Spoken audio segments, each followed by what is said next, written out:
Sadar nggak, peradaban manusia modern sekarang secara umum sistemnya sudah lebih baik dalam arti lebih manusiawi.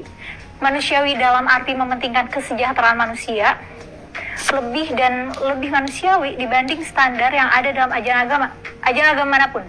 Assalamualaikum warahmatullahi wabarakatuh. Allahumma sholli ala sayyidina Muhammad wa ala ali sayyidina Muhammad. Sahabat Kazib yang dirahmati Allah, semoga Allah Subhanahu wa taala melindungi kita daripada fitnah-fitnah yang sedang bertebaran saat ini, teman-teman. Nah, tadi kita sudah mendengar ya tentang pernyataan Kumaila. Kumaila ini kalau nggak salah ketika di podcast siapa? Ade Armando ya, teman-teman. Dia bahkan mengatakan saya ini hafid Quran katanya, atau hafidhoh gitu. Hafidhoh. Ya, kita nggak tahu ya hafidhoh beneran apa bohongan gitu. Karena ketika baca Qurannya dia itu salah. Pernah dikoreksi sama salah seseorang gitu. Pernah dikoreksi itu. Pernyataan Kumaila tersebut atau baca Qurannya Kumaila.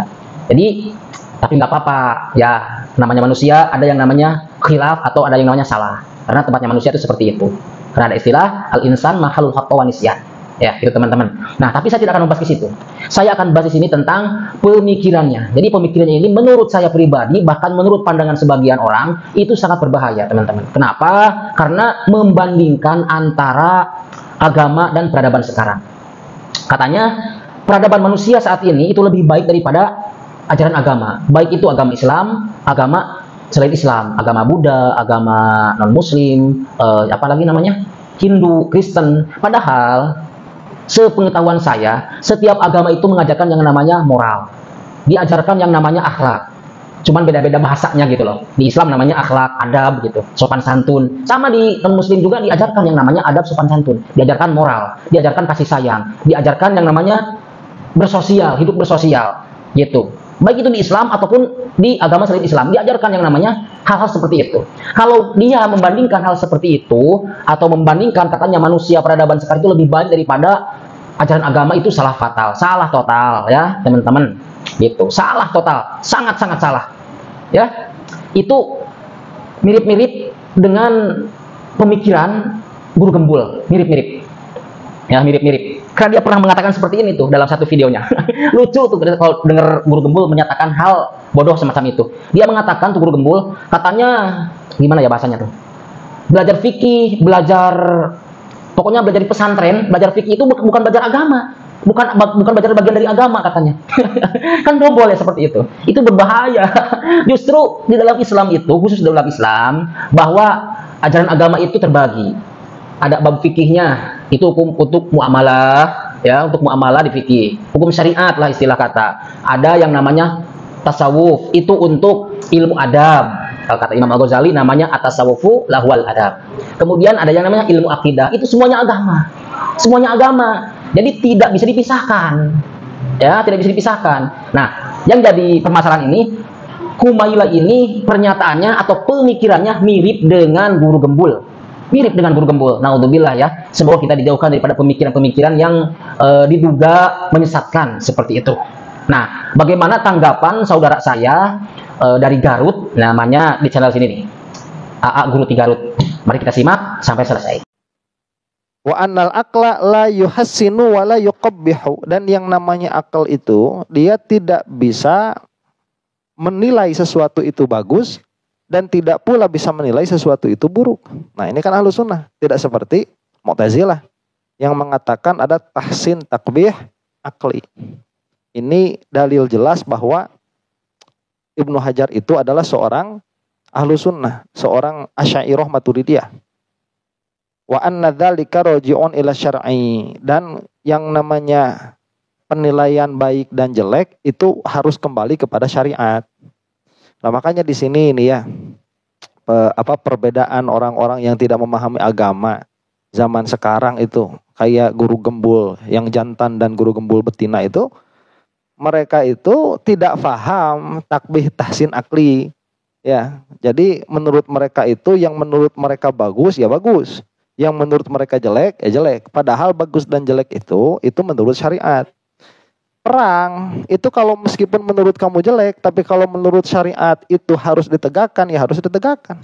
Seperti zaman Rasulullah SAW. Ini kan nanti perbedaannya di dalam apakah khitab itu ada kepada kita atau tidak begitu. Cuman kalau menurut Rasulullah itu bagus, ya sudah pasti bagus.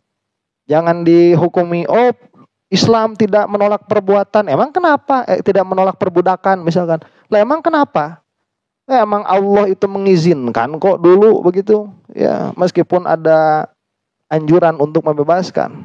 Tapi karena perbudakan ini adalah sesuatu yang sudah ada sebelum Islam ada, dan budak itu jadi budak karena alasan tertentu, dan kadang-kadang hamba sahaya ini dimiliki dengan uang yang sudah dikeluarkan, dan tiba-tiba Islam datang membebaskan semuanya begitu. Itu kan merugikan bagi hak-hak kemanusiaan begitu. Ya. Hamba sahayanya gimana? Ya hamba sahayanya udah jadi hamba sahaya sebelum Islam datang. Oh ini kan jelek, kata otak kamu jelek. Syariat itu mewadahi begitu. Ya dulu. Sekarang nggak boleh. Dalam pengertian apa? Dalam pengertian kita itu nggak boleh ngambil orang merdeka terus dijual, nggak boleh. Syariat udah bilang nggak boleh kok begitu. Ya. Jadi yang namanya takbih tahsin itu tidak bisa dengan akal. Jadi kalau misalkan mengatakan, Islam ini tidak maju karena tidak bisa bikin ABCD begitu ya, nggak bisa bikin roket, nggak bisa bikin HP, nggak bisa bikin, lah kok nyalahinnya ke Islam, itu nyalahinnya ke orang-orang yang belajar teknologi ya tuh. Ya. Masalahnya itu kayak si Gurgem ngaji nggak bisa, bikin HP enggak, bikin roket enggak. Ya, terus bisanya naon si Gurgem teh ngomong hungkul. Begitu. Nah, kalau kita mengaji emang kerjaannya ngaji kita mah begitu. Ya, jadi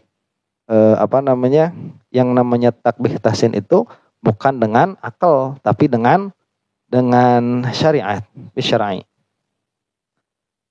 Fama hasanahu bitsana'i alaihi fahuwa hasanun, maka perbuatan yang disebut baik oleh syariat dengan pujian, maka dia baik. Wa ma qabbahahu bidzammi fahuwa qabihun. Maka semua perbuatan yang dijelekkan oleh syariat maka dia jelek. Wa annallaha ta'ala fima yaqdihi hikaman wa asraron fima soliha khafiyatin i'tabaroha. Dan kita juga bisa mengambil faidah bahwa bagi Allah Subhanahu wa taala itu di dalam apa-apa yang telah Allah tentukan ada hikmah-hikmah dan rahasia-rahasia di dalam maslahat-maslahat yang sangat lembut, yang mana Allah Subhanahu wa taala itu menyimpan itu di situ.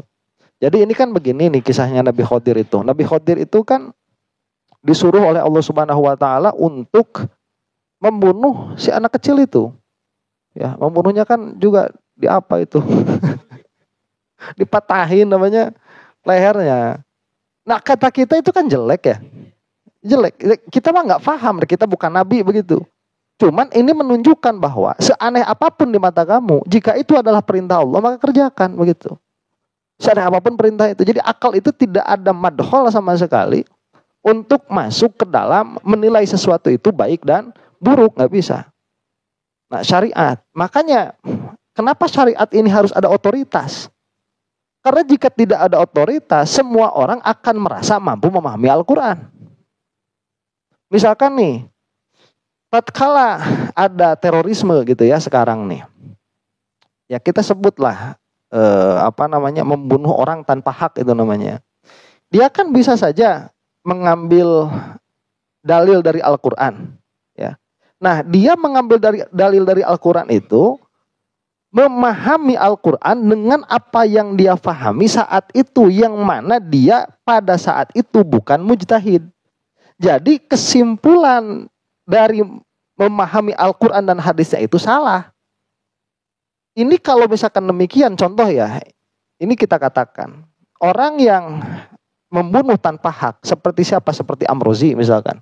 Itu membunuh tanpa hak. Dia itu bisa mengeluarkan dalilnya. Oh kan di dalam Al-Quran harus membunuh orang-orang kafir. Itu tetap si Amrozi neraka itu. Ya. Dalam pengertian maksiat. Ya, bukan kafir. Karena itu salah paham, bukan di dalam hal akidah, tetapi di dalam hal hukum. Itu maksiat itu masuk neraka. Begitu. Terus yang bom panci itu, ya, itu masa masuk hotel bawa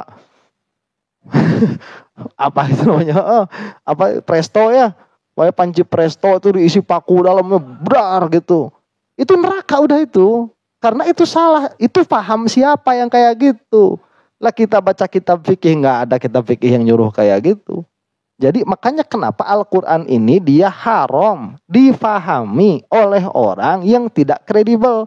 Kalau mau memaksakan memahami Al-Quran padahal dia tidak kredibel, ya akhirnya keluar orang-orang kayak si Guru Gembul, kayak si Kumaila, Ade Armando, kemudian yang ekstrim sebelah sananya jadi teroris.